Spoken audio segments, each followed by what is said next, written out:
Let's be honest, when you hand over a mantle as iconic as Spider-Man or Captain America, the whole world is watching. And not just watching, they're judging. On one side you have Miles Morales, a kid from Brooklyn who swung into the multiverse and completely redefined what a superhero origin story could look like. Into the Spider-Verse and Across the Spider-Verse weren't just hits, they were cultural moments. Critics praised them, fans adored them, and the animation, groundbreaking. On the other side, there's Sam Wilson, played by Anthony Mackie.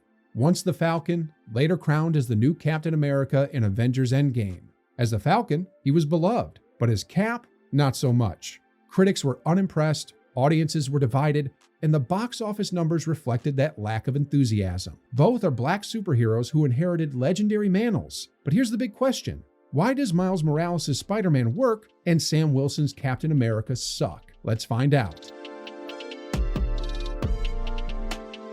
Both of these heroes are inheritors.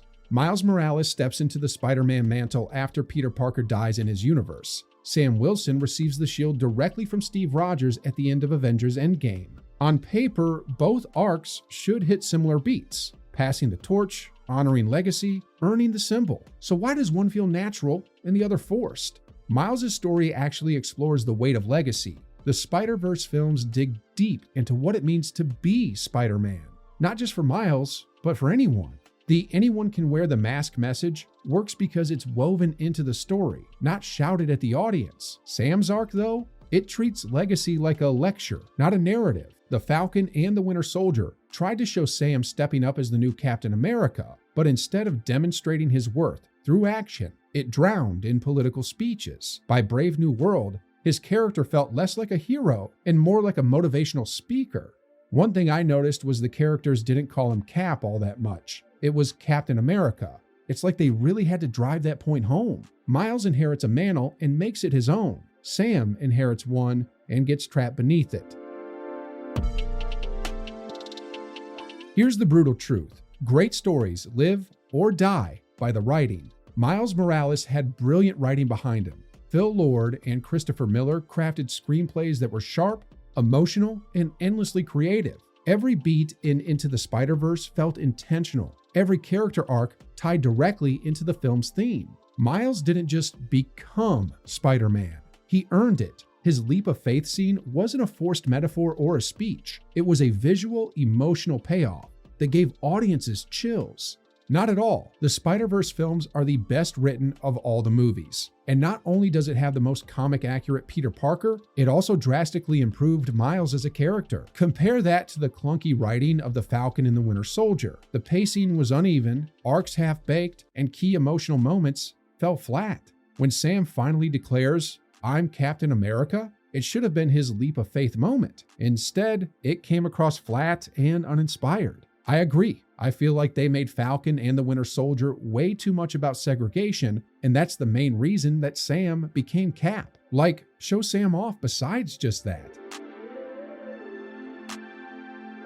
Let's talk numbers, because they don't lie.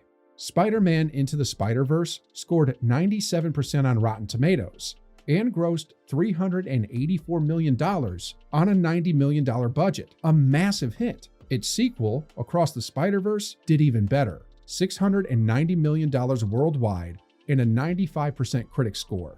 Both were hailed as some of the best animated films ever made. Meanwhile, Captain America Brave New World, a 45% critic score, 52% audience score, and barely $400 million on a $250 million budget. For a Captain America film, that's rough. Getting dragged alive and kicking must hurt, especially since this version of Captain America doesn't have the serum. Audiences reward strong writing and reject lazy storytelling. Visually, Miles' world redefined animation. Into the Spider-Verse fused hand-drawn and 3D styles into a living comic book. The sequel went even further, different art styles for every universe, each packed with emotional and visual depth. The sequel to 2019's Into the Spider-Verse is a must-see. This movie did things with animation that I didn't even know were possible. Now, look at Brave New World. The cinematography is clean, but generic Marvel. The action feels copy-pasted, and the costume design looks straight out of cosplay. And not in a good way. Spider-Verse visuals stay with you. Brave New World's visuals vanish the moment the credits roll. Miles' arc is about belonging, about carving an identity when the world doesn't expect you to succeed. The Spider-Verse movies embed that message into every character. Sam's arc had potential, proving he could be Captain America as a black man in America is powerful. But instead of showing it through subtlety or emotional arcs, his story relied on speeches and sermons. Audiences don't want lectures, they want connection. They want to feel the struggle alongside the character. Miles gave them that journey, Sam didn't.